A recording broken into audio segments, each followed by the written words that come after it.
Hello there, this is Coach Red Pill speaking to you live. I'm joined by the Bronx blogger, and we're going to be discussing the issue of Antifa and free speech. Bronx blogger, please.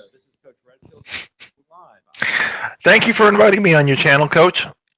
I'm the Bronx blogger. I have been a political commentator for maybe 10 years, probably from the beginning of the Obama era, originally as a liberal Democrat, and then around 2010 as a narco-communist commentator.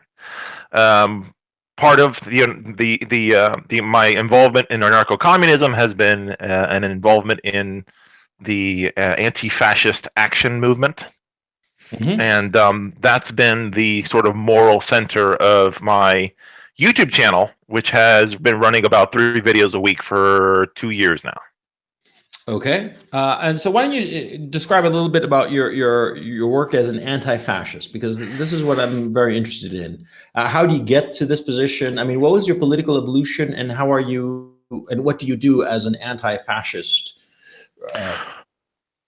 Well, what's very appealing to me about anti-fascism is that it's a horizontal activist movement in terms of how some movements are very hierarchical. They have movement leaders that, and some people will use this as a criticism of anti-fascist action, that there's not a lot of movement leaders per se. There are tone setters, but like it's not a very like an authoritarian political movement. For example, like some of these more mainstream political marches by partisan political parties, those are kind of, they're more, I don't know, they seem a little less organic to me. The time that I've spent participating in activism within anti-fascism has been very rewarding, because there are so many branches to activism, whether it's online or on the street, or in terms of I guess you guys would use the term red pilling, but in terms of sort of activating people and making them aware of the issues in day-to-day life. There are a lot of layers to how we engage the community. Okay, why don't you describe some of those layers, please? Well, the bedrock of the anti-fascist movement came somewhere in the late 20s, early 30s. Anti-fascist action has never quite been a one-to-one anarcho-communist movement, for example. So, like, anti-fascists can be Marxist-Leninist. They can be liberals. They can be right-wingers. There are some right-wing libertarians that are into anti-fascism because they're just anti-authoritarian. Not ANCAPs, but more mainstream libertarian sorts. They're not fans of the authoritarian right wing. The movement evolved over the years. I know that a lot of our bad press comes from the rise of the Black Bloc in the 1980s in Germany. And the Black Bloc is a complicated legacy, because the Black Bloc is a reaction to neo-Nazi street gangs. So some component of that is just kind of like sort of the West Coast gang thing, where it's like the Crips, the Bloods, stuff like that. I think people sort of conflate people who go to protest with like I guess the strong arm of the Black Bloc. But but one thing that we do have to point out is that recently, I mean, forget about the 80s. Now, we have the Black Bloc that is identified as Antifa, and to put it bluntly, they started it. I mean, they started going out on protests, deplatforming speakers, having riots. Essentially, what happened with Milo Yiannopoulos, for instance, at Berkeley, and I think that you would agree that Milo Yiannopoulos is milquetoast insofar as fascism is concerned. I mean, it's a little unnerving, and we do have to keep in mind that the Charlottesville stuff that happened after the Black Bloc, aka Antifa, has been operating for over a year. before Charlottesville happened, and during that year there wasn't really that many what you call it. You can't say that there were brown shirts marching down the street. You know, it was only. Oh, but there are okay. There are always. Sorry, excuse me. No. There are always brown shirts. There are always neo-Nazis. There are always skinheads. There are always the Ku Klux Klan. They're always agitating. They're always marching. We exist for decades. They exist for decades. And we rise and fall, but we're always there in one sense or another. Mm-hmm. You know, Black Bloc, for example, was active in the 90s. The 80s, the 90s, it was against the GATT and all the European Union free trade stuff, and they rioted against that. Mm-hmm. And you know, so these movements just kind of ebb and flow. They don't pop up. Like, we didn't create the alt-right. Obviously, I mean, just the chronology would be wrong for there to be like, oh, we created a violent neo-Nazi movement. That's always existed in the United States of America. It's just a question of who the speakers are. And you know, I agree with you. Sorry, go ahead. No, you agree with me, and please. Okay, I sorry. I agree with you on the Milo Yiannopoulos is to an extent more civic and more mainstream than someone like Mike Enoch or Richard Spencer or somebody like that. You're not going to see Milo at Charlottesville. Okay, mm-hmm. That's fine. But he is, if you restructure fascism and you just the alt-right civic nationalism thing is just white supremacy that includes European Jews and gay people and black conservatives, and it just turns the Muslims into the Jews, but it's the same program of like deportation, imprisonment.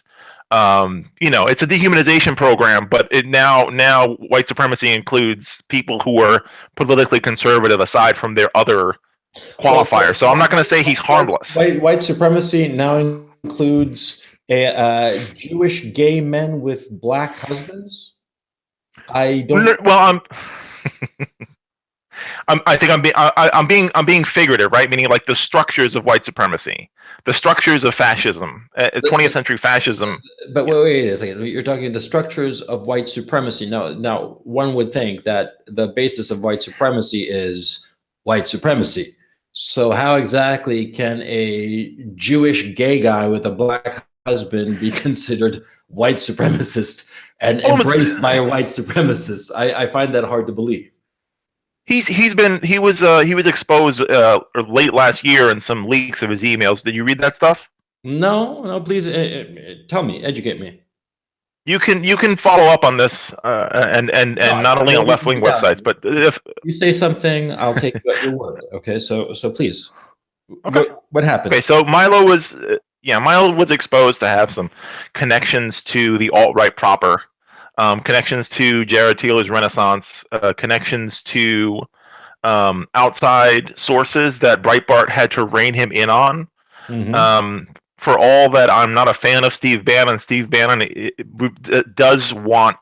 Steve Bannon is a mainstream nationalist. His whole thing is not to be triangulated with the alt-right proper. You know what I mean? So he had to tamp down Milo's relationships with alt-right figures. I don't want to get lost into the Milo Yiannopoulos thing, but this is the thing that I find very confusing about Antifa and the left in general.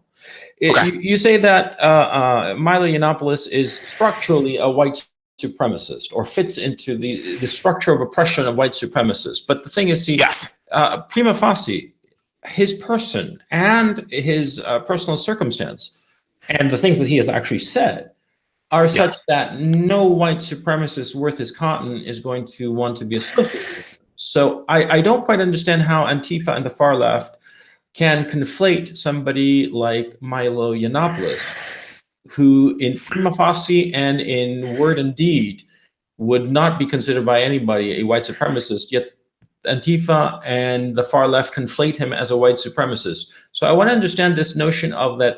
How can somebody be structurally white supremacist? Because it seems to me, just before you go into your explanation to understand where I'm coming from, it seems to me that anybody that you don't like can be structurally a white supremacist. That it becomes a completely elastic label that can be used on anybody. So please explain to me what do you mean by structurally white supremacist? Okay, so let me start from here. Do you believe that Jewish people can be anti-Semitic? Well, sure. Okay, so that's a good start. Hello. Sorry, are we still on? Yeah, as far as I know, we're still on. Yeah, sorry. you went off there for a second. Please, could you repeat? Yeah, sure. So my we're starting from the thing that a Jewish person can be anti-Semitic, right? And there has been some evidence that Milo Yiannopoulos had some anti-Semitic leanings. To me as an observer and a commentator, when I first saw the alt-right come up, all I could think was that this is fascism and white supremacy, but the metric for who is white is just shifted. So, like, for example, Mike Enoch, right? He runs the alt-right podcast Daily Shoah. But under the parameters of Adolf Hitler, he's not even white because Slavic people are not white.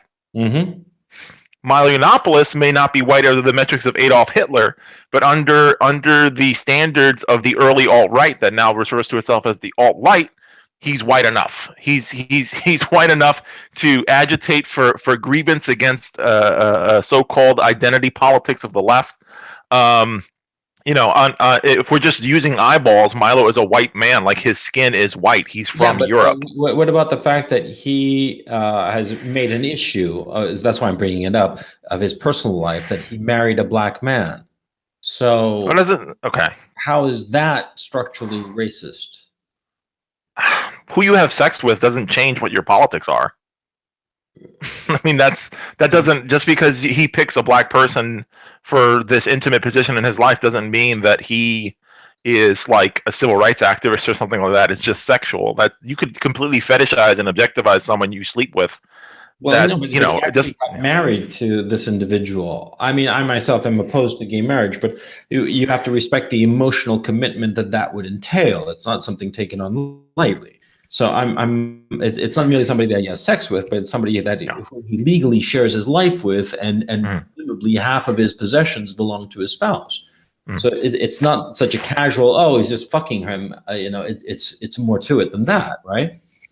My biggest concern is not that Milo Yiannopoulos is anti-black, but that he's strongly Islamophobic and xenophobic towards Muslim immigrants. I would say that my biggest concern with the alt-right is that they have a lingering resentment, and they perpetuate laterally or like parallel to the alt-right the Europe invasion narrative. And so I don't think Milo is as much of a threat to the black community, who I guess are more mainstream in modern American conservatism. Why is he Islamophobic?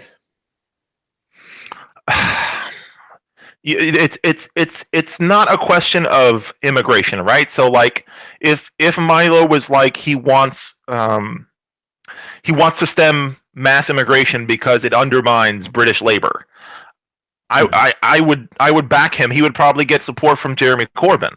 If he says that he wants to stem immigration because Muslim savages are bringing moral degeneracy to the left, I don't see any difference between that and when the alt-right would swap the word Jew for Muslim and just say it about Jewish migrants during the Second World War. Okay, well, here's this is my position. My position, I am hard right. I am against a whole bunch of policies that the left and the moderate left would be horrified if they heard me say. Right, I'm against the Bismarckian notion of the welfare state and a whole bunch of other stuff. Now, I'm against mass migration for two reasons. Number one, I think that mass migration creates a unassimilatable group of people who become basically a cancer that cannot be passed within society.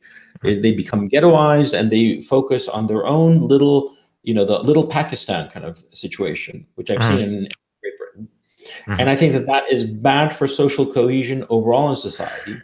And also, I am opposed to mass migration because I believe that many of the people who are in favor of it, specifically people, capitalists, want mass migration because it will drive down the unit price of labor.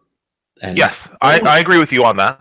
Okay, so I have two reasons to not want mass migration. Mhm. Does that mean that I'm half a racist? If it's not because if it's not because Muslims are uniquely incapable of assimilating, when you categorize a group as being incapable of something that other people have done, there's a sense of discrimination there. Meaning, like, how come Russian immigrants can't assimilate? How come Russian immigrants could assimilate but Muslims can't? Like, you see where the argument goes there. Even if that's not your intention, someone processing what you just said is going to go, well, why are these people especially deficient? What about these standard humans who might have something different culturally but not genetically than the people that they're like? Are there not integrated Pakistanis in Britain? No, there are unintegrated Pakistanis in Britain. The very fact of female genital mutilation, the prevalence of it, rape gangs, and a whole host of other problems that are endemic to Pakistan and have been imported to the United Kingdom proves the fact that there are Pakistanis who are not assimilated. So does that make me a racist because I point this out? Depends on the language you use, man. If it gets into the skin color, Wait, if wait, it wait. gets It depends on the language I use. Yeah, of course. Racism is all about what kind of language you use. If you say that Jim is lazy, right? That's neutral language. But if you say Jim the black guy is lazy, then you're starting to go into different territory. Yeah, It's rhetorical. if I point out that Pakistanis, ethnic Pakistanis who are Yeah, going to England or to the United Kingdom are bringing with yeah, them a whole host of cultural issues that are antithetical to Western culture, such mm-hmm. as female genital mutilation, such as Mm-hmm. treating women as chattel, and other issues.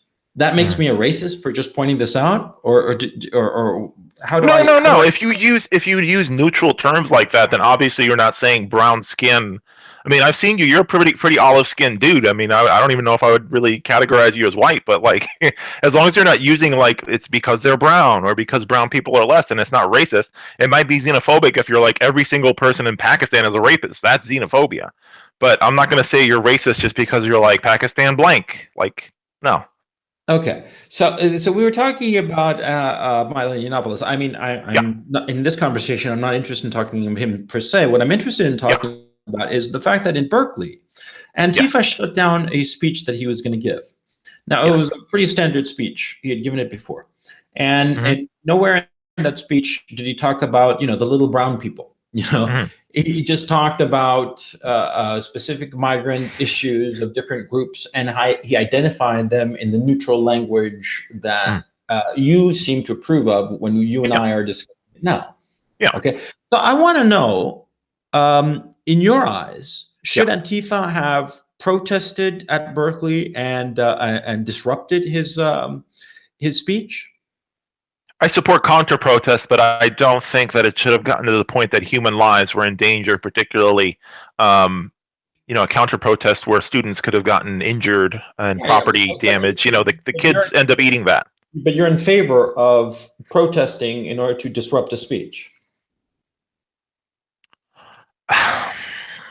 It depends on the circumstances, but I think that, yeah, you got to talk back.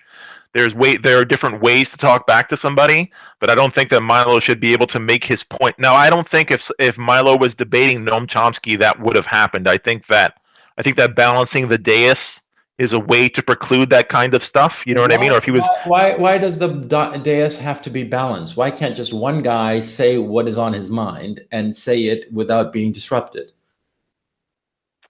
I'm not saying it necessarily has to be balanced in every case, but if you don't want like that mass outrage stuff, and you'll see the alt right do this to Well, Jewish speakers. I don't care about the alt right. I care about Antifa. That's why we're talking. Okay. I'm going to be talking with alt right guys at some other opportunities, but right now I'm talking Yeah. about Antifa, and I want to know, Okay. what is Antifa's bright line for shutting Yeah. down somebody's speech? I mean, part of free speech is counter speech, right? Well, counter speech, after the one speaker has had the opportunity to actually say what he wanted to say. Mm-hmm. That's not even necessarily the case during political rallies, is it? There's always like protesters in the crowds. Even during like the Bush era, there were a lot of Yeah. So what? But that's a tu quoque, fallacy. That's saying, oh, it happened over there, so we shouldn't we should be okay with it over here. No. I want to know specifically, why is it that Antifa? What is the line that Antifa has that will make members of Antifa stand up and say, you know something, that guy, Mr. John Smith over there, we got to shut him down. I mean, you want the you want the company line, or you want my personal position? Both, please. Please, the okay. So line, then your specific appreciation. Okay, so the broad philosophical arc is that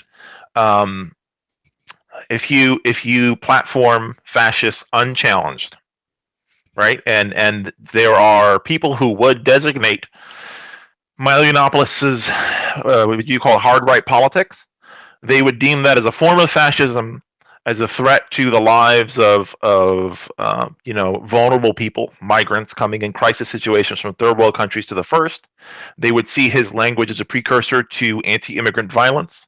They would see his admonishment of transsexual people's gender pronouns and stuff, for example, as a precursor to violence against trans people. And they would process him as an agitator for some form of ethnic cleansing of Muslim people. That's the general frame of Milo Yiannopoulos within the movement at large. So a speech that could be, quote, a precursor to violence against a designated group, a designated protected group, that is the bright line of Antifa. Yes. So what is a speech that is a precursor of violence? For instance, suppose I say to John Smith, who is black, okay, for the sake of this specific example, okay? Sure. John Smith, he's a black guy, but he's talking about, maybe he's a mechanic and he's going to fix my car, and he says that it's going to cost me $10,000 to fix my car, to change the clutch plate, which is a couple $100, right? Okay. And I say to John Smith, oh, drop dead, Yeah. Now, would that speech be a precursor of violence? What is a precursor of violence? I say drop dead to a whole bunch of people during not in the course of the day, of course, but in the last year I must have said it, I don't know, half a dozen times. Who knows? I never counted such a thing. But of course, nobody in their right mind would believe that is a precursor of violence. And I am saying drop dead. One could argue that I am wishing somebody their death. But is that a precursor of violence? What is precursor of violence? It's fair for you to take a circumstance like that as benign. Like, yeah, you tell people to go fuck yourself all the time. You don't mean for them to bust out a glass dildo and fuck themselves up the ass. You know what I'm saying? So that's a figure of speech. Now, if you went out and started to gather political will and tried to gain political influence and office to with a campaign slogan that said John Smith drop dead, that transforms a benign insult into a campaign that could potentially result in John Smith being dead, either by your political supporters, or when you gain some kind of political power, finding some kind of way to leverage your slogan onto the dude. That's my problem with Milo, is like, he's not telling a random Pakistani merchant to go fuck himself. He's creating a broad narrative that's meant to acquire political momentum and access political power. He wants to access political power to change a policy. Or actually, I doubt if he himself wants political power, but I do believe he wants political influence, or to grease the way for some political actor who would carry forth a policy, and that policy would be to shut down the number of mass immigrants into the Western democracies. Right. I don't quite see how that is a quote unquote precursor of violence. It's just a policy difference of opinion. You spent more time than I have in Europe. Is there well, I know the answer to this question, but there is anti-immigrant violence as much as there is cultural incompatibility. No, there isn't. No, not to the degree that there is violence of the immigrants towards the native populations. Not even close. Yeah, well, I'm willing to accept that. But the problem is that that's not an issue of accepting it. It is like that. Okay, I mean the incidence of violence of immigrants towards the native population is multiples with zeros attached to it against versus incidents of the native population or the ethnically native population against the migrant population. So that depends on what country you're talking about, too. Just to be fair, it's not Europe is not a monolith. What's happening in Italy is not necessarily what's happening in Britain. Sweden, for instance, the number of rapes is migrants to native population is 10 migrants to every 1 native Swede, and the native Swedes are violating potentially not merely immigrant women but also Swedish women, whereas the immigrants are violating exclusively Swedish women. So there we go, 10 to 1 at least. You could argue that it's even higher. So I mean, and that's just one specific type of crime. Okay, so I just want to go back to this issue here. That, what is it that is a precursor of violence? You're talking about simply different policy options that are perfectly legitimate in a Western democracy. It is perfectly, or are you saying that it is not legitimate for a Western democracy to prevent or control the number of immigrants that it allows into its borders? Whatever Western democracy has within the parameters of their constitution is fine. My concern is how Milo Yiannopoulos' populist message, the substance of his populist message, is about degeneracy and moral incompatibility and stuff like that. Those are dangerous narratives because they make the case that somehow Muslim migrants are not people or they're not capable of being civilized. That's always a dangerous narrative because not only will that lead to people stopping immigration, but it will make people want to excise the people of little Pakistan from Britain. I don't think that's fair because those people are there illegally, Well, but what if the country decides legally and democratically that they just don't want that many immigrants, legal or illegal, and decides to rescind their resident status? Don't they have the right to do that? I invite you to my house. And then, after a while, or you invite me to your house, and after a while, I'm such a boor that you say, Coach, why don't you there's the door, why don't you leave, please? What? And I say, oh, you don't have the right to do that? That doesn't seem, that doesn't seem logical, does it? I think that rescinding citizenship is a dangerous, slippery slope. No, not rescinding citizenship. I'm talking about rescinding residency status for legal aliens in a specific country. Doesn't? Yes, you're right. So again, it's not something I would morally endorse, but it is within the parameters of the law. And of course, the parameters of the law are not an absolute good because all kinds of unethical things can be done within the parameters of the law. But they do have the right to do it. It's a basic sovereignty thing. That's fine, you guys. So if somebody's advocating that, would Antifa try to shut them down?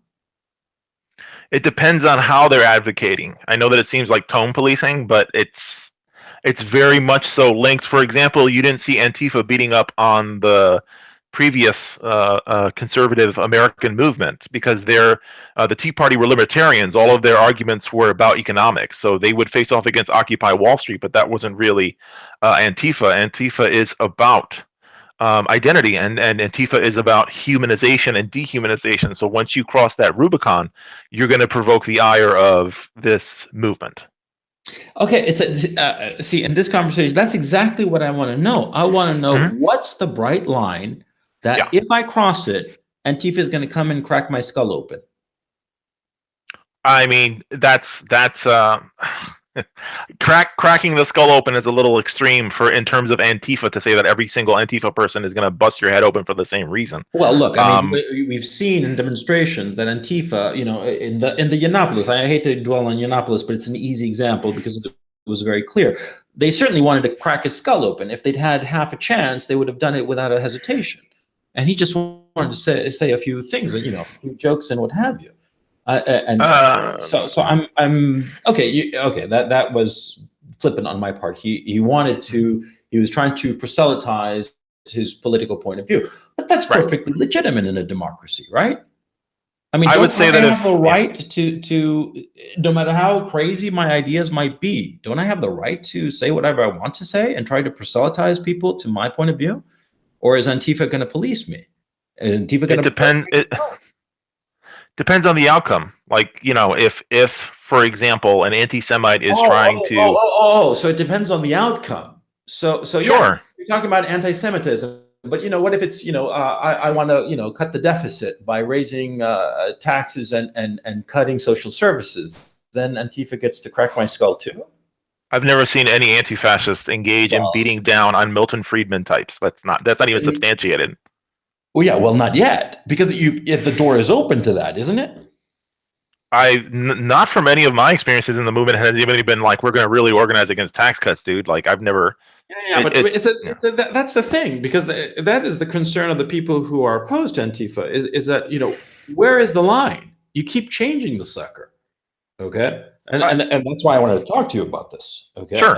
And I'm not trying to. I want you to. I want to pin down as look, you and I have been talking a little bit, right? And you seem like a very reasonable guy, okay? Yeah. And I'm having a great time talking. And for those of you who are listening to us, just before the show started, a Bronx blogger and I had a lovely little chat for about 5 minutes, getting to know you. We'd never spoken before, and you seem like a lovely person, okay? I mean, I'm not trying to butter you up. I'm saying that genuinely, right?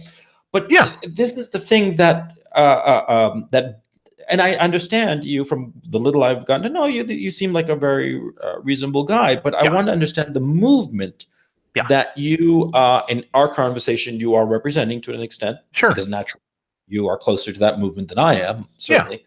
And you know it infinitely better than I will. Yeah. And so I want to understand, what is it that Antifa, what line they will cross? Because from my point of view, it seems that Antifa will violently try to shut down people's speech the second they say something, the second that person says something that Antifa, collectively doesn't like.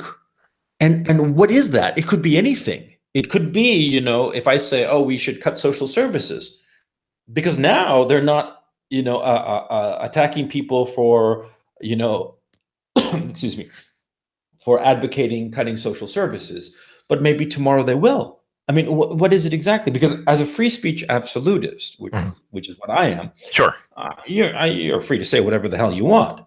As to whether I'm going to pay attention to you, that's a different story. I mean, if you say something interesting or something stupid, I mean, my attention will depend on the interest of what you're saying, but I'm not going to shut you down, because my thinking is that in a democracy, all speech is not equally valid, but should be heard, irrespective of whether we think it's valid or not. And Antifa is coming at this in a completely alien way as far as my thinking is concerned, which is some speech has to be shut down because it has the potential for violence. But those two words, potentiality and violence, that's awfully elastic, you see? Yeah, that's what I'm trying to make. Yeah, it's fair. It's fair, right? So like, no one should whip Milo's ass because he said something rude on CNBC or something, right? And I'm not saying necessarily because she should whip his ass for going to Berkeley. My point is that once you start platforming, and this is my understanding from within the little section of the movement that I exist in. Once you start platforming and agitating, those are the key words here. So Milo Yiannopoulos sitting in a bar talking shit about A, B, and C and saying hateful or racist, xenophobic, transphobic, misogynistic, homophobic, whatever it is different from Milo Yiannopoulos saying, I'm taking the mantle. I'm going into this public space. I'm talking to this group of people, and I have the intention of turning this into a political campaign with real world implications and outcomes for people. That's from my understanding of the movement, that's a transformative moment. Once you take what you're saying and transform it into what you're doing. Yeah, but I mean, even in huge speeches in front of millions of people say all the time stuff that they never have any intention of ever doing. For example, most politicians when they speak. Oh no, but that's different. I mean, we're talking about political activists. We're not talking about like, if Antifa was beating people down for brutal, inhumane economic policies, they would have shot Paul Ryan by now, and nothing has happened to him. You know what I mean? Like, it's not hard to find somebody like that. Yeah. Okay. So let me understand this then.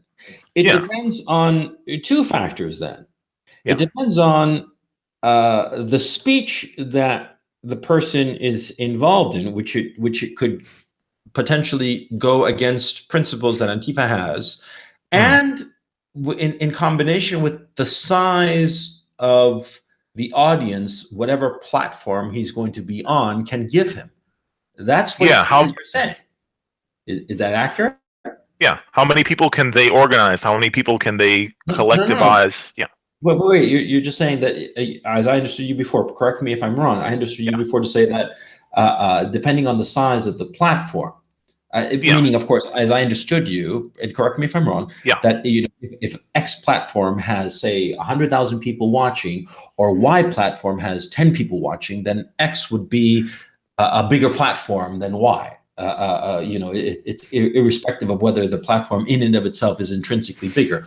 Example, YouTube is, has millions and millions of viewers and subscribers, but if I have a channel that has only 10 subscribers, I have a tiny platform because my audience is very small, even though YouTube in and of itself is an enormous platform. And vice versa, I could be on just standing on a chair, but I'm in a crowd of 200,000 people. My platform literally is microscopic, but my audience is enormous. But when we're talking here about platforming, we're talking about number of people that we influence.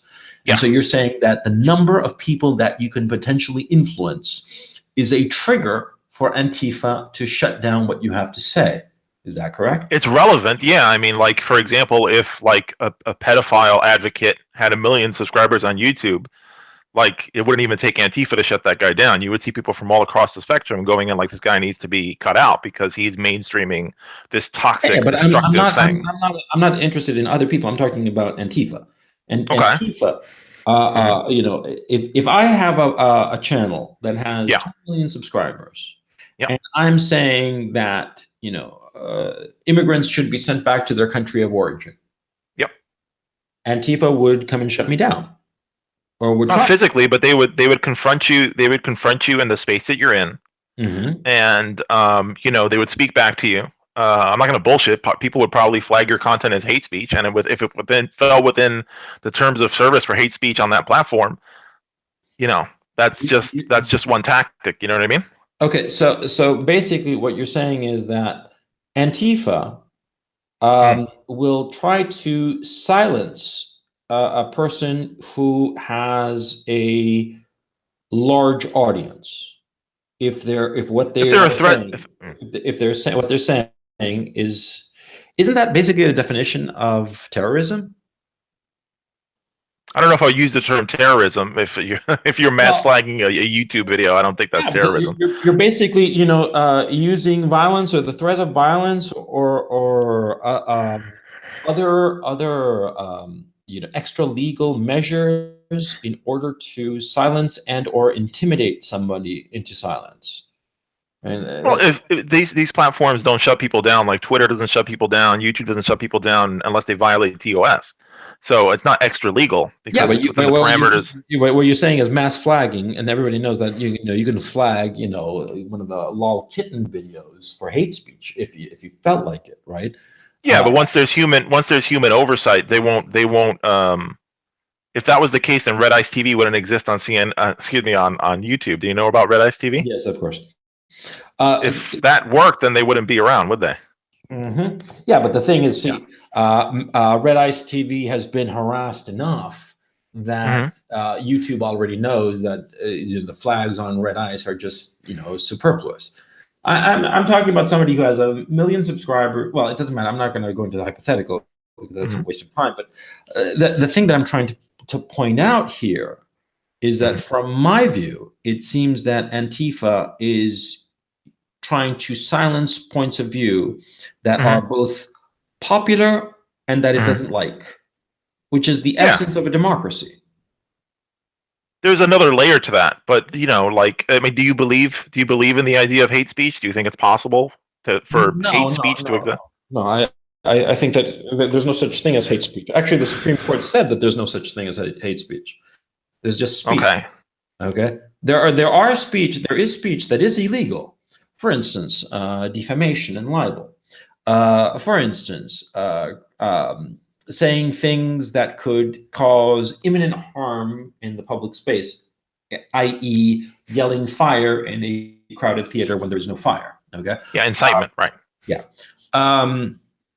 That was the word I was. The Alzheimer's has gotten me badly. That's okay. Yeah, but yeah, incitement. And there are a couple of others that slip my mind right now. This is I studied this stuff years ago. But the point I'm trying to make here is that there is no such thing as hate speech. The Tan decision pretty much laid that to rest. It was what was it? 7-2 decision, and it was pretty adamant. And it wasn't even the liberals that voted on the dissenting side, I believe. But I can't recall that. As a matter of fact, the live chat will have to help me out. But the point I'm trying to make, I don't quite see hate speech. And even if I were to grant hate speech, okay, you're not saying hate speech. You're saying that speech that can potentially lead to violence to somebody who knows who and who knows how. That's enough, and you have not defined the issue of potentiality or the issue of violence. So it's basically anybody that Antifa thinks is bad for them, then they have to be shut down. That's not even hate speech. That's just that they don't like. To us, Milo Yiannopoulos is meaning the movement, right? Yeah. Like to us, Milo Yiannopoulos' line on Islam and the West is hateful hate speech. To us, it is a moral thing. It's not a legal thing. It is a kind of, to us, that is inciting language. To us, that is going to provoke somebody to stab a cab driver or stop. Go back a little bit. You said it was a moral imperative. Yeah, to us, it's a moral thing. It's a moral imperative to stop a speech by Milo Yiannopoulos or actors such as Milo Yiannopoulos. Is that correct? If it's hate speech, and of course that's our argument against Milo Yiannopoulos, is that his certain positions are hate speech towards people that he doesn't like. It is unpersoning language. It is intended to create. Isn't it unpersoning to be shutting down somebody's speech? Isn't it denying them one of their basic human rights to be able to speak their mind in public? Telling someone to shut up isn't dehumanizing, is it? Well, no, I agree with you, but the thing is, see, that's what Antifa is doing. It's shutting down somebody's ability to speak. It depends on the arena. I've never seen there. You're not going to see. But we keep going back to the same question. Yeah. You keep saying it depends on the arena. It depends on what? Yeah. It's because I'm a very simple guy. I need simple data. Yeah. If you tell me that I can turn up the volume knob up to 7, but not beyond 7, even if it goes up to 11, I'll raise it only up to 7, and I'll know that I'll put a little red mark there at 7 and say that's as far as it can go. I want to know how far I can turn the knob on Antifa. I want to know what specifically will trigger Antifa to shut down my speech, for instance. Yeah. So tell me specifically, not it depends, because it depends is a vacuous, there's no definition there, Right. Yeah, that's fair. Okay, so with using Milo as an abstract, but then going a little deeper into it, it's about whether your words are becoming action, whether they're activism. So speech is not always activism, but it can transform into activism. There's going to be counter-activism. And, sometimes things can go too far. Sometimes people confront each other in the street who politically disagree, and things that are like, violence and vandalism and stuff go down. It doesn't necessarily mean that's the moral narrative of the movement. Any more than like the Watts riots in the 1960s were like the narrative of Martin Luther King's movement, even though it was closely triangulated with the civil rights movement. It's just a product of high tension political environments. But yeah, if you transform your speech into activism, you're going to get pushed back by Antifa or any. Let me ask you the following question. Okay. Yeah. Now we're talking about speech. A literal speech of somebody saying something in a public forum, right? Yeah. Now, suppose I read a book, And it's a book called, I don't know, I'm just making this up. I Hate People X. And it's a really well-reasoned book that explains exactly why hating people X is the reasonable thing to do. Okay. And it becomes a bestseller. Should we burn this book?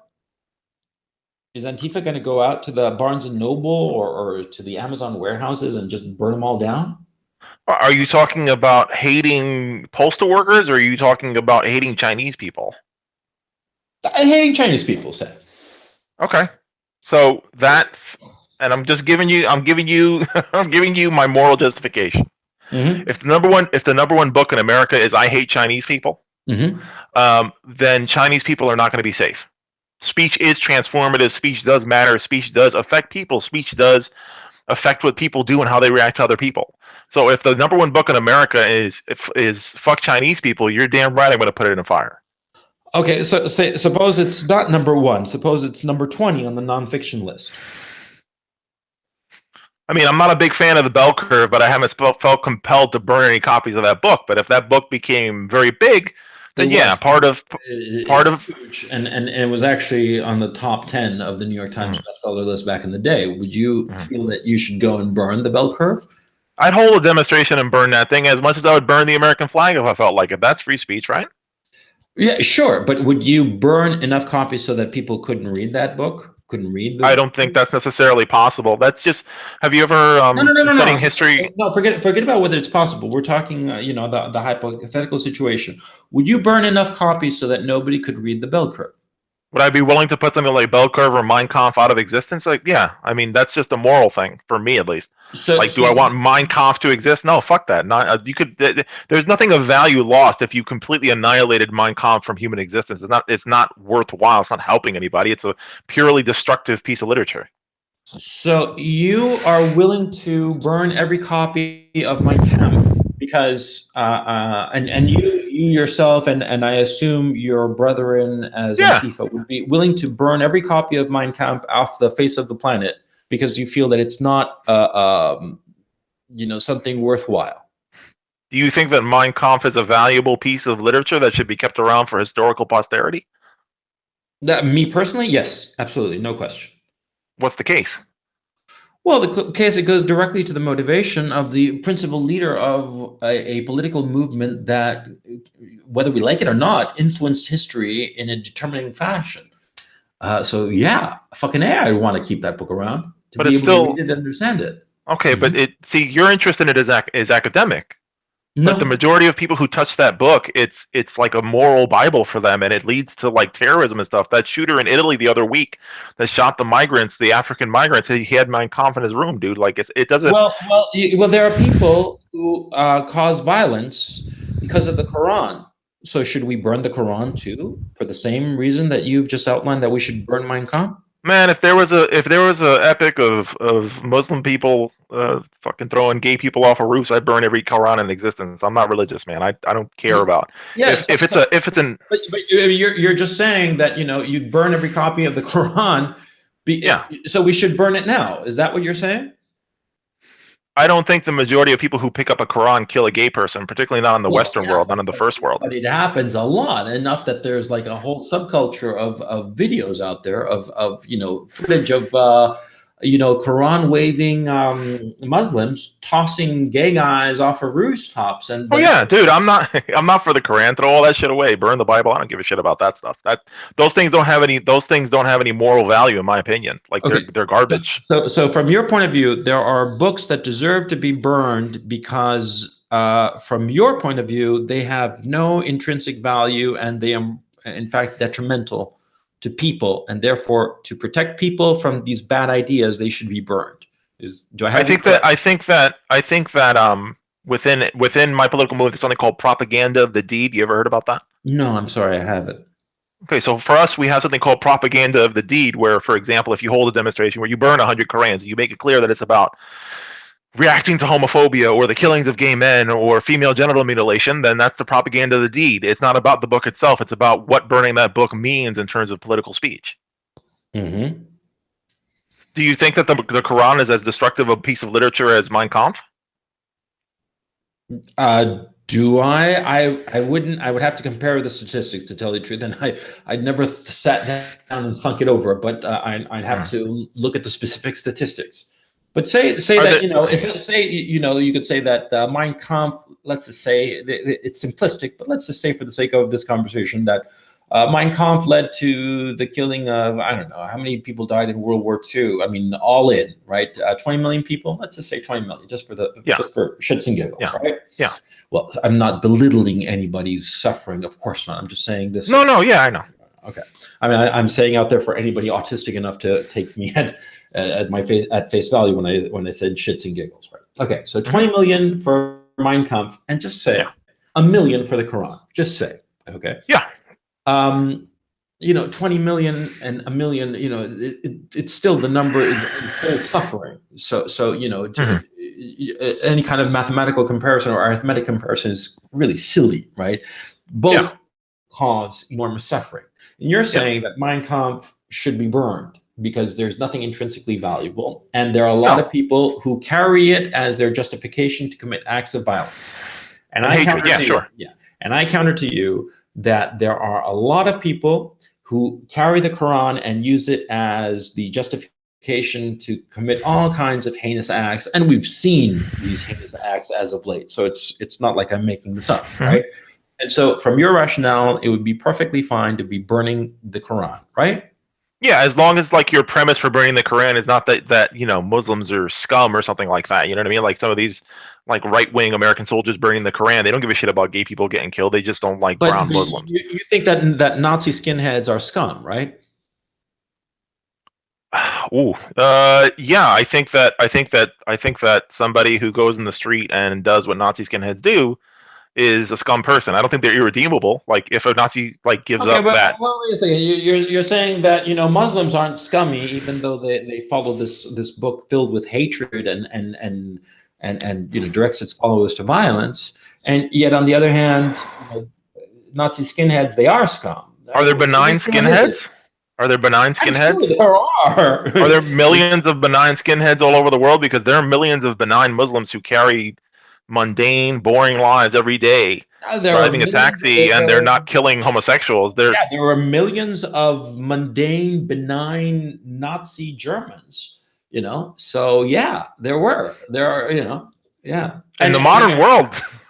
And there are in the modern world that everybody who voted for Trump is a Nazi white supremacist. So, and most of those who voted for Trump have not committed crimes. So I could say that, from Antifa's point of view, sure, there are millions of perfectly benign, mundane white supremacist Nazis in America. My sister voted for Trump. I don't feel that all people that voted for Trump are Nazis or whatever. Like she didn't even. It's not even. She's not a moral champion. She just voted for one of the two candidates. She liked the other one less. She voted for Trump. I don't think that it's controversial to say that there are a lot of people who voted for Trump that are like harmless, boring people. But like if Trump is the avatar of some radical, wild stuff like you see on Red Ice, then it's a different story. Then you got a different person who's not a harmless conservative. They're like this extreme. But Bronx, if you don't mind me calling you that, don't you recognize that from the point of view of somebody like myself, your standards are completely arbitrary. You're basically saying, well, if I feel like this person is a threat, I'm going to shut him up. If I feel like this book is a threat, I'll burn it. And think about it. You're basically saying people's speech should be silenced, books should be burned because you feel threatened, and there's no objective standard to the threshold. You're just saying, well, I feel like it. I don't have it. Yeah. Okay. I'm sorry. I don't have an empirical standard for it because it's like a moral thing, and I know that it seems kooky. Like I said, my sister's an evangelical pastor. Like she's a conservative, and some of the stuff she says to me sounds kooky too. But it's also her personal morality. So it is. I wouldn't say arbitrary, but I would say that it is fluid and it's flexible. And I realize you can't run. I mean, again, being an anarcho-communist, I'm not trying to run some kind of government based on these moral principles. They just guide me through how I conduct my personal life as a day-to-day person, and as a political speaker. Okay, I have to admit, from my point of view, it seems that what you're talking about is just arbitrary, and this is the thing that I suppose I'm trying to highlight here, and my opposition to Antifa is that there is no objective standard. It's just, whatever they feel like. And therefore, if there's no standard, anything can be targeted, no matter how benign. And ultimately, that leads to some sort of form of tyranny, and certainly not anything that I want to be involved in. And that's why in our conversation, I'm inviting, by the way, Christy Winters and Michael Rowlands to join us. And here they are joining us now. Hi, Michael. Hi there. How's it going? Doing fine. Let me just round off the point I'm trying to make here to the Bronx Blogger. The thing that the conversation I wanted to have with you, okay, and any other member of Antifa who'd like to join at some point, if not now, some other date, is that I want to understand the specific standard that they hold, because my specific standard is very clear. I don't care what anybody says. I am not going to infringe upon their right to say it. If they say it to 10 people or to 10 million people, I'm not going to try to silence them. I will argue against them if I think that their point of view is wrong, and I have some interest in making it clear to other people that I believe that they are wrong. But whatever they have to say, I don't care. I'm not in the sense of being indifferent, rather in the sense of whatever somebody has to say, I believe that they have the right to say it, even if it's ideas that I completely disagree with. And I can respect that. I don't want to give you the impression that somehow I find it repugnant that you have that position. No, yeah, but the thing is, see, from my point of view, do you understand why I would find the arbitrariness of the position that you've outlined? Do you understand why I would find it morally repugnant? Yeah. Because it opens the door to anything. That's why I can't stomach it. Does that make any sense to you? Yeah, because it's a largely anarchist movement. So again, it's not like we have people who can be like, it is the double-edged blade of a horizontal power structure, is that, like the center is in a certain place, but the fringes are going to be wider in a movement that's not vertical. And I think that's a fair observation. And would you agree with me when I say that because it is a horizontal movement without any clearly defined limits or tripwires or bright lines or triggers with that Can I step in, because I think that's not quite right. Hang on a second, Marlon. Michael, from my point of view, it's sort of like mob rules. If the mob decides, fuck it, we don't like this, then violence ensues. Do you see how I could be against this? No, I get it. It doesn't appeal to your sense of a society that's ordered in a vertical sense, meaning like there are thought leaders, there are movement leaders and stuff like that. Those are I can respect where you're put out by it, but I also think that like to us there's value in this structure. I know that it seems alienating to the mainstream because most political movements are hierarchical, but to us hierarchy is like a moral antithesis. You know what I mean? Okay, Michael, I'm sorry. Hello, Michael. It's a pleasure to have you join. Thanks for having me on. It's looking like Christy is got sleepy. So why don't you somebody rustle her up or send her a little. I tried, man, but she's I think she's passed out. She said she's got work in the morning, and it's like 12 o'clock over there now. I think she's just well, it's 1 o'clock here where I'm speaking to you now, and so it's so I'm suffering more. Typical Christy. Yeah, typical Christy. Jesus Christ. Very lazy on her part. Dropping the ball. So anyway, Michael, you said that you wanted to add something to this point, or that I wasn't quite getting it. So please tell me. Yeah, sure. I kind of wrote a bit of a list because there were a lot of things that I wanted to kind of talk about that I didn't feel like were getting talked about. So on the point of Antifa being kind of ill-defined, I don't think that's strictly true. Antifa is by definition anti-fascist, and so it's against fascism, and fascism is well defined. It's still, there's still some questions about what is and what can't be fascism. Please define fascism for us.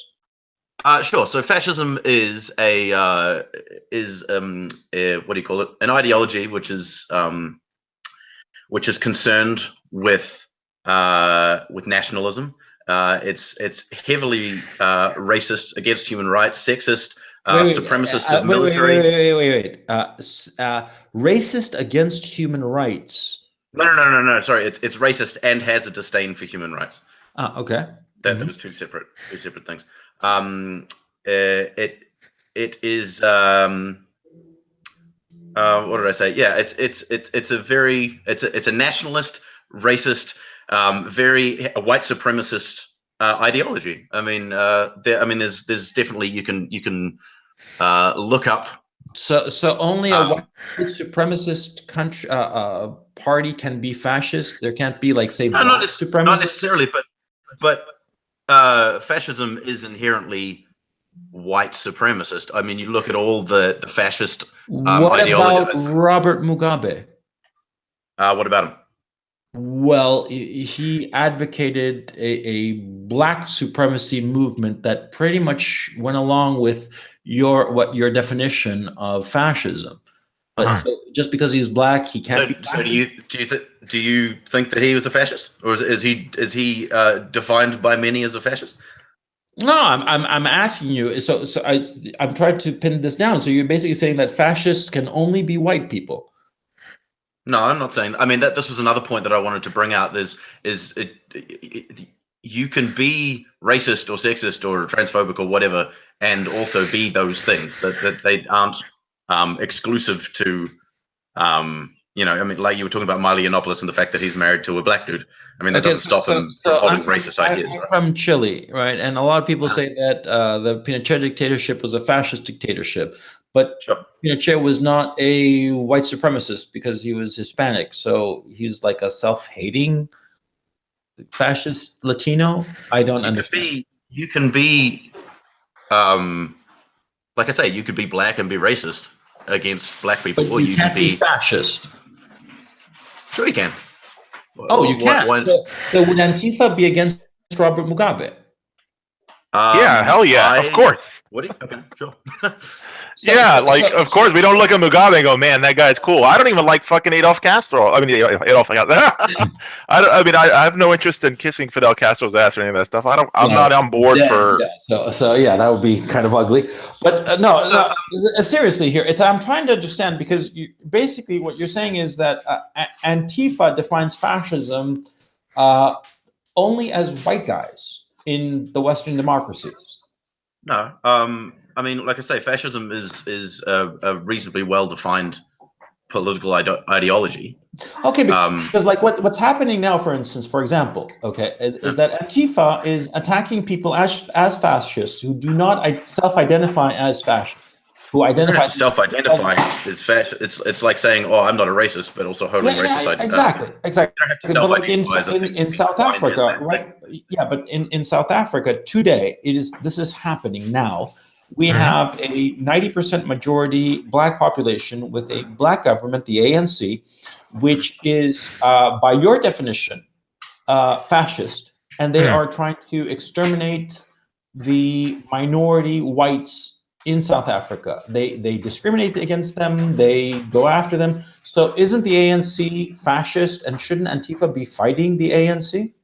How are they fascist? Because your definition was that they were nationalists. They disregard human rights. They are racist. Not accurate. Not accurate.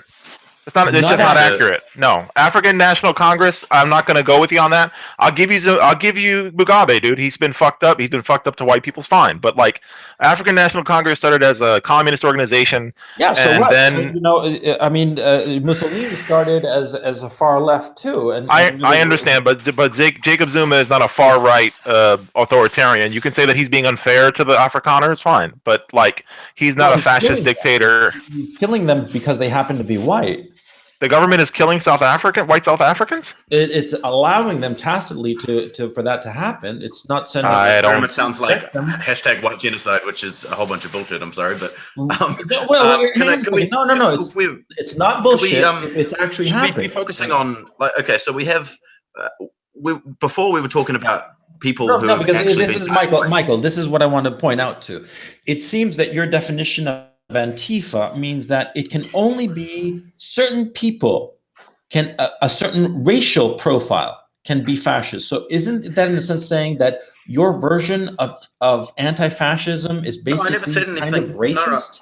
I never You're said basically anything saying about. that only You're white twisting my people words. can be racist. You're twisting my words. No. I said white supremacist. Okay, That does not mean white. No. Hold on. Let me finish. Okay. You're saying that only white people. That is not what I said at all. I said it is a white supremacist movement. It is a nationalist movement. That does not mean that there has to be white. And this is something that I wanted to point out before, and I did try to point out again. You were saying about Milo, how he can't be racist because he has a black husband. That's bullshit. Okay, that just doesn't hold water. So let me ask you something. How can so you're basically you just said that only white people can be fascists. No, I did not say that. Go back. I did not say those words. Okay, you're saying that fascists can only fascists are white supremacists. Can't you modify your definition? White supremacy is a racial supremacists as opposed to white supremacists. Sure, but being white supremacist, like you keep saying that white supremacist is necessarily white. That's not true. I've never met a black white supremacist. But there's nothing inherent about white supremacy. There's nothing about your skin color that makes you unable to hold white supremacist ideas. What is there about having black skin that makes you unable to hold white supremacist ideas? That makes no sense. But Michael, I just want to understand why you cannot, instead of arguing that it's white supremacists, why can't you say it's racial supremacists? I mean, I probably could. Look, I'm not the Antifa guy here. I'm going. I'm more concerned with the free speech aspect that we were talking about before. My understanding, but my interest here is to understand Antifa. And yeah, I know. And so we were talking about Antifa shutting down. Oh, wait a second, Michael. Please let me just complete what I'm trying to say here. What I'm trying to say is this. You gave a definition of fascism. I'm very interested in that because if we are talking about Antifa, anti-fascist, we want to know what they are anti about, right? We want to know what fascism is. So you're saying that fascists are white supremacists. So that would lead one to conclude that only white people can be fascists. I think Mike has retracted that. Let's move forward. He's retracted that. I think that he's saying that he's still saying that. You keep twisting my words. White supremacist is not necessarily white. I keep saying this. There's nothing inherent about being a white supremacist. There is nothing about your skin color that makes you unable to hold white supremacist ideas. That's ridiculous. Okay, so what's a white supremacist idea? Then? I mean, if I'm a black man, and for the record, I'm not, but if I were a black man, white supremacist, how would I be a black man and yet be a white supremacist? I don't see the logic there. You can hold white supremacist ideas and perpetuate white supremacist ideas regardless of your skin color. How is that? Such as example of a white supremacist idea. I could hold as a black man. That black people are inherently their genetics lead them to be inherently lower IQ than white people. Mm-hmm. Yes, you can hold that idea and still be a black person. Sorry, Michael, but that is empirically true. No, it's not. Coach. Let's take one subject at a time. If we get into race realism, that rabbit hole is going to eat the rest of this discussion. Yeah. Okay. Yes. No, but you can hold that idea. The thing that I don't understand. It's what Michael. You have to understand from my point of view. This is what you're saying. You're basically saying to me and to other. I'm trying to be as reasonable as possible on this issue. Okay, I'm not trying to be discourteous to you or It's fine. You know, it's fine. Just I get it. It's fine. But what I'm trying to say here is that, see, by saying that it is necessarily a white supremacist ideology, okay, you seem to be focusing it principally on white people. I mean, there are more things of fascism. There are more facets of fascism than just the white supremacy aspect. Yeah, there's police state. There's Well, but police state is not limited to fascist states, now, isn't it? No. You're right, but I'm just saying that I think Mike is fine. I think Mike is trying to say that white supremacy is a big component of fascism historically. It's a big component of it in the West, but it's possible for the structures of fascism to be implemented amongst any kind of group. Like, you know what I'm saying? Sure. Like you can have like the ANC in South Africa. No, that's not substantiated. That's not substantiated. But by the definition that Michael has given, the ANC would be a fascist. I mean, my definition was very loose. I haven't given you a fully concise definition, but I mean, I've got a piece of paper in front of me right now, which, I mean, I don't want to read the whole thing, but it's got 14 different facets of fascism that I can read out if you like. But that's just it's easier just to read that stuff yourself if you want to know what fascism is. It's easy enough to find this stuff. What I want to know is what Antifa is fighting against. Well, you keep talking about Antifa, which it seems to me that Antifa seems to be fighting against people it doesn't like for arbitrary reasons. No, I wouldn't say arbitrary. Like I said, I would be able to I would be willing to tell you that there's variance. I will be willing to tell you that it's fluid, but I don't think if it's arbitrary. I mean, Antifa's not walking down the street and fucking up people who didn't like Black Panther. Yeah, actually, you're right. It's not Antifa is not arbitrary. It seems to be targeting people that A, it doesn't like, B, are popular, and C, tend to be of certain racial groups that it doesn't like. We need to. I think that it seems to be a racist movement. It seems to be both a racist and a terrorist movement. Wait, what? Antifa is racist. Hold on. Antifa is racist. Well, yeah. The majority of Antifa soldiers are white, my man. The majority of Antifa soldiers are white, my dude. Hold on. Can we wow. just, can we just clarify something quickly? Yeah, go ahead. I think talking about Antifa as a thing is not really accurate. It's an ideology. It's a way of thinking. It's a way of doing. It's not like a website that you can go to and be like, I want to join Antifa. You know, that's not what it is.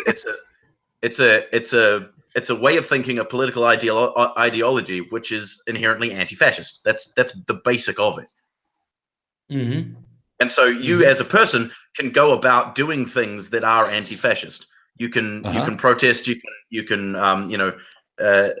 talk about these things that in an anti-fascist way. It's a way of doing things, not necessarily a group of people. But you can have a group of people who do who follow that way of thinking, and you can organize marches and things like that. It's like being anti-gun. It's the same kind of thing. It's not a group that you join. It's just a way of being. I am also anti-gun is a specific policy.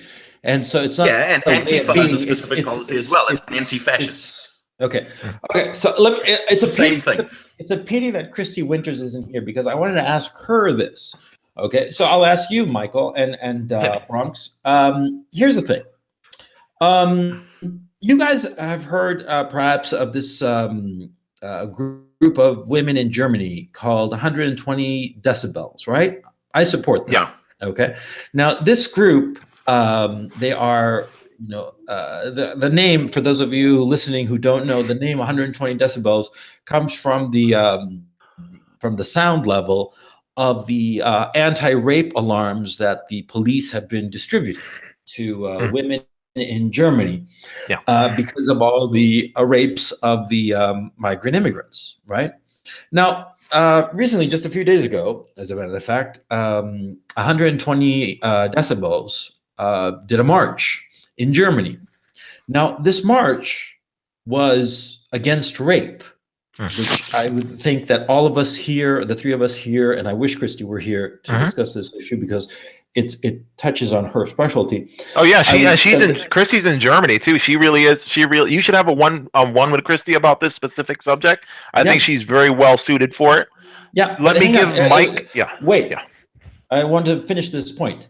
The point I'm trying, and I think that you already know where I'm going, is of course that this march was anti-rape, and yet Antifa shut it down.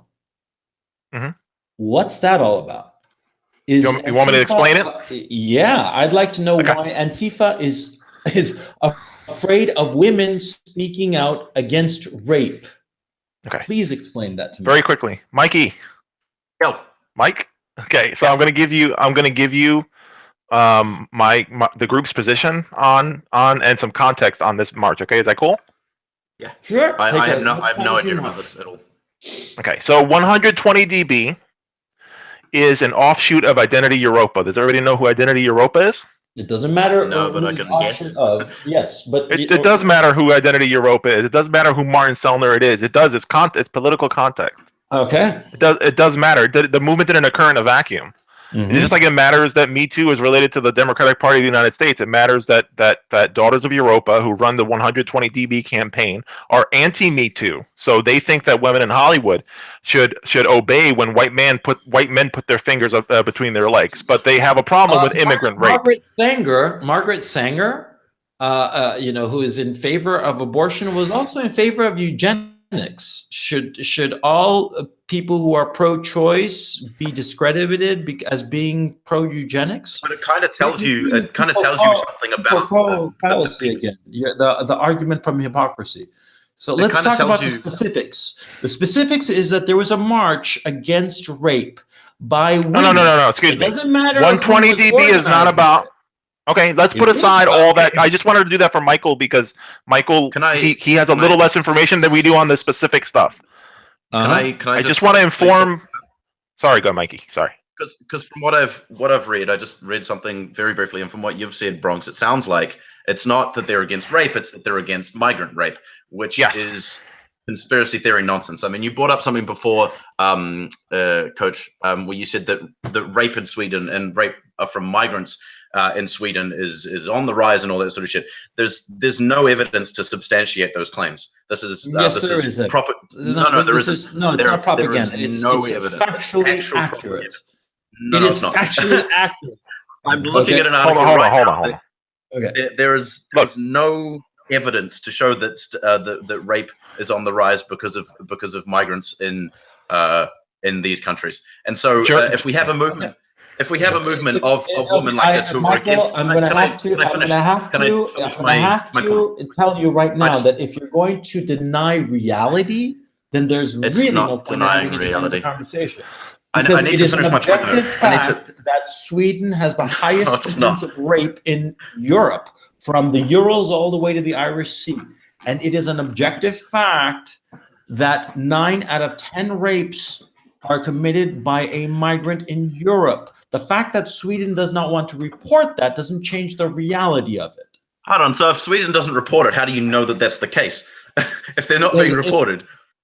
Because independent assessments and private and confidential police reports that have leaked have indicated the same thing, and they square up. So let me ask you this: are you concerned with the amount of rapes that happen in America and in the West, just from people in general? Like, I mean, I'm very much concerned with rape culture in America and in the West and in New Zealand. Everywhere, yes, because it's a. So why is it? Yeah. Okay. So why? We're talking about. Yeah, but Michael, you're not addressing the point that I'm raising. Yeah, I'm about to. Silence women who were protesting rape. I'm about to tell you. I'm about to tell you. Please tell me. They're not protesting rape. They were protesting migrant rape, which, from our point of view, is racist because it's not inclusive. Reality. It's not reality. So let's do this. I'm Latin American, right? And Michael, where are you located, Michael? I mean, I don't tell me the specific. I'm from New Zealand. You're in New Zealand. Okay. So I'm Latin American. So I'm going to go to New Zealand, as a migrant, and then I'm going to go and steal your house. but you can't protest because I'm a migrant, and that'd be racist. No, that's not what I'm saying. No, that's not what I'm saying. What I'm saying is when you I'm saying when you focus so heavily on the idea that migrants are committing rape, when you betray a belief that migrants are more predisposed to raping people. That's kind of what you're going for, right? Because they are. No, they're not. What's the matter with you? So your idea. No, hold on. So you think that migrants from Eastern countries are more predisposed to raping people than just anyone else, than white people or Europeans? No. I'm not saying that people from the Middle East are more predisposed to rape than people from Europe. I'm saying that the migrant population, which are the people who left the Middle East for Western Europe, that subset of Middle Eastern people is more likely to commit rapes than people. Why? I don't know. I'm not giving an argument as to the causality of it. I'm just saying that it is an objective and observable reality. I mean, to you it is, but to me it's not. I'm looking at statistics right now, and it's not true. I mean, the rape gangs that were going around in Germany supposedly. Oh, like the rape gangs in the UK. I know about those. They were all Pakistani, all of them. And a few Bangladeshi. We're not going to agree on this, but I mean, those are the facts. If you're asking why Antifa. If you're asking why Antifa, I want to know. I'm going to tell you that silences women who even if I concede to you that they're racist, that these women were racists, let me concede that to you. But would you agree with me that rape is a more serious crime than being racist? I think that you should, if you're actually concerned with rape, you should be focusing on all rape, not just migrant rape. We're talking about this specific case. Are you saying that racism is a worse crime than rape? That's a non sequitur. It's not a question that is relevant. We're talking perfectly relevant. Because we're talking. No, it's not. I'm asking the question, and I ceded to you the ground that they're all a bunch of racists. These 128 decibel chicks, they're all racist. Yes. Are you saying you're telling me therefore that their racism is a more heinous crime than rape? Well, no, that means that if you see that they're racism, you would also have to see that the statistics and the claims that they're making. No, Michael, I'm talking in this specific case. That is the case. If you from my perspective, the things that they are saying, they are exaggerating. I think that what you're saying, you're agreeing. You're saying that basically that racism is a more heinous crime than rape. Is that correct? No. Give me 1 minute. Let me give you my position on this very. Yeah, sure. Go ahead. Just real quick. If you see that they are racist, the point that I'm trying to make, it's not that their racism is the crime. It's the fact that they are exaggerating and focusing on rapes from migrant groups, which is something that that's spreading misinformation and racism and xenophobia towards a group of people based on false statistics and based on falsities. If that's where I'm coming from, and so that, as an Antifa person, would be why they'd want to shut that down. It's not because they're against rape, because you can be against rape and not be racist. Okay, so you're saying that the only reason that they're protesting is because they're racist, and they're racist. All this talk about rape has to be just racist nonsense. Is that it? When you're focusing explicitly on the rape from migrant groups and not worrying about, because like from where I'm coming from, rape is a problem. Of course it is. But the people that go on and on and on about rape from migrant people, but don't ignore all the rape and sexual assault and all that sort of stuff in other Western countries from white people, that they don't care about rape. They care about pushing a political agenda and pushing racist narratives to demonize migrant people. Okay, so let me ask you this. See, it is an objective fact that over the last 15 years, there has been a noticeable and substantial increase in the number of rapes in Germany. Now, this is a fact. I used to live in Germany. Okay, so I know this. Okay, and Christy Winters, whom I wish were here because this is tailor-made for her, and her specialty would have been able to clue us in even more with more specific information. But I can assure you that it is an objective fact that over the last 15 years, rapes have increased by multiples. Okay, now if somebody protests against rape and demands, as these 128 decibel people were demanding, that the police do more of an effort, because that's the reason for the protest, that they wanted the police to have more of an effort to stop these rapes. Now Antifa went and silenced them. Now, doesn't that seem wrong? My grievances with the 120 decibel movement. Sorry, Mike, I hope I didn't step on you there, but no, it's fine. Is from the fact that they admonish the Me Too movement as being a bunch of women overreacting about getting goosed in the workplace. That's my number one grievance. Here's the second one. My big grievance is that if you don't want to participate in the broad movement against women getting raped by anyone, it is hypocritical then to go, well, if it's a brown dick, now let police.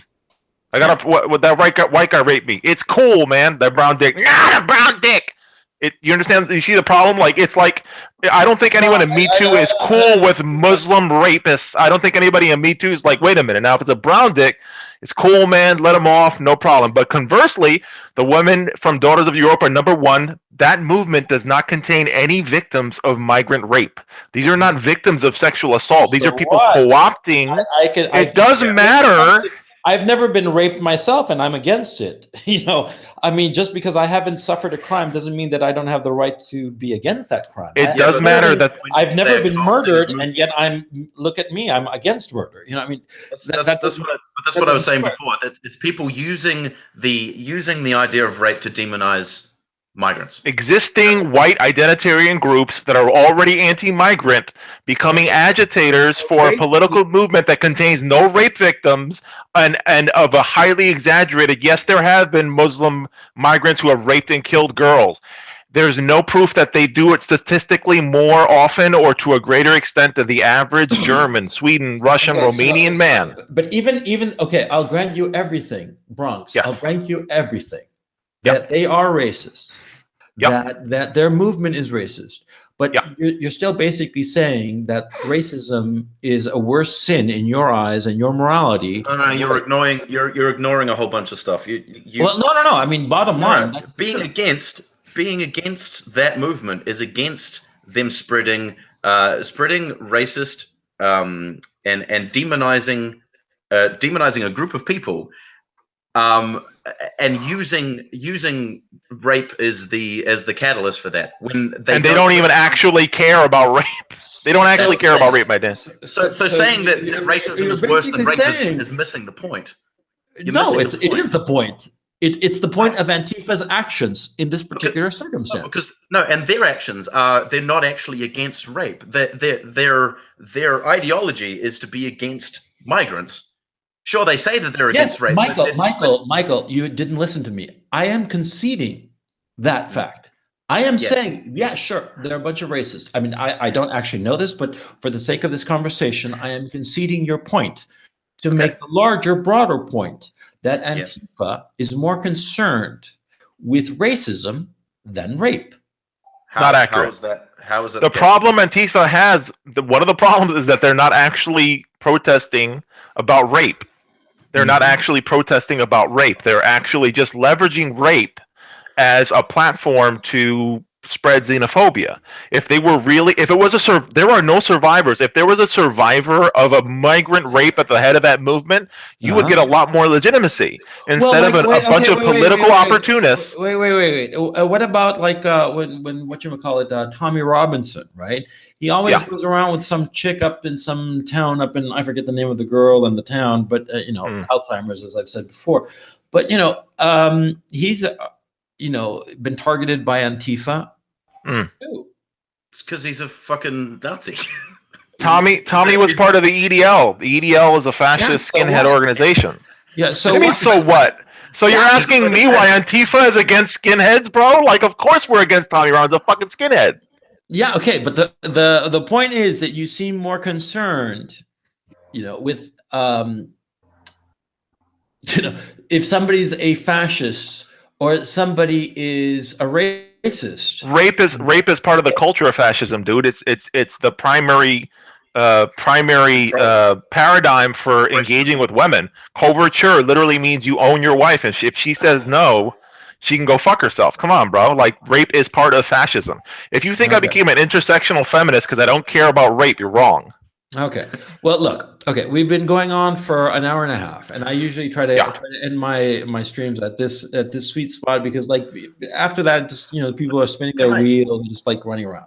Yeah, Michael. Can I just bring up one more? Sorry, I really need to bring up one more thing. Is because when you guys were talking about deplatforming, we didn't really get into this much, but I really wanted to touch on this point, because you kept saying prohibiting Milo's speech. We were talking about Milo having a platform at Berkeley or whatever, and him not being allowed to speak. Milo's allowed to speak all he likes, but he's not entitled to a platform. Yeah, no, we've already established that. Yeah. Okay. So protesting his deplorable ideas and not allowing him a platform is not against free speech. In fact, that's using your rights of free speech just as much. No, surely it's the use of the mob rule to silence speech. It's not free speech. Yeah, no, but he's not being silenced. He can go and spread his deplorable. And in point of fact, he was not allowed to speak at Berkeley. The speech. Yeah, I know, but he's still got his free speech intact. He can still go and spread his deplorable nonsense wherever he likes. He had the opportunity to go and speak to people who wanted to listen to him, and Antifa denied him that right. So but let's say that he had free speech. He didn't. Okay, he can talk to whoever he wants. Lily all you want, but he was silenced by Antifa. Okay, so don't pretend he wasn't silenced. He can still speak. I'd respect you if you said, yeah, Antifa shut him down, but not this. Oh, he can still speak. No, he had the opportunity to speak. Look, I'm sorry, Michael. Okay. No, hold on. Surely, Michael, surely. He's going to a university to speak. End this stream now, because Bronx, it's been great. Michael, you're interesting. Bronx, love to chat sometime. Sure. And yeah. I love Mike. Mike's a great guy. I'd like to see you and Mike get a chance to talk one-on-one. No, he's not intellectually honest. I don't intellectually honest. Oh, Jesus. But Coach, we'll speak again. We'll speak again. Thank you for being thank you for being a gracious host, a moderator. And we'll revisit these subjects. But like I said, Mike's my friend. Like I said, I think sometimes these. That's fine. I'm not intellectually honest. It's okay. I'm just saying that I just don't find him somebody that I can take seriously, because I don't think that he's intellectually honest. So that's that. All right, Coach. But Bronx, it was a pleasure meeting you. And thanks, man. I completely disagree with most of what you believe in, but that's fine. I'm glad we had this interesting conversation. It was a pleasure. Yeah, to be continued, right? Yes, please. And I would be delighted to be in the firing line on a stream on your channel sometime. Okay. Cool. Oh, by the way, there was I only got like one super chat today, and I missed it. I'm trying to find it. It's okay. Okay, well, to the super chat, I will get in touch with you privately. And so to everybody who's been listening so far, thank you very much for your attention, and I hope you enjoyed the show, and I hope to see you soon.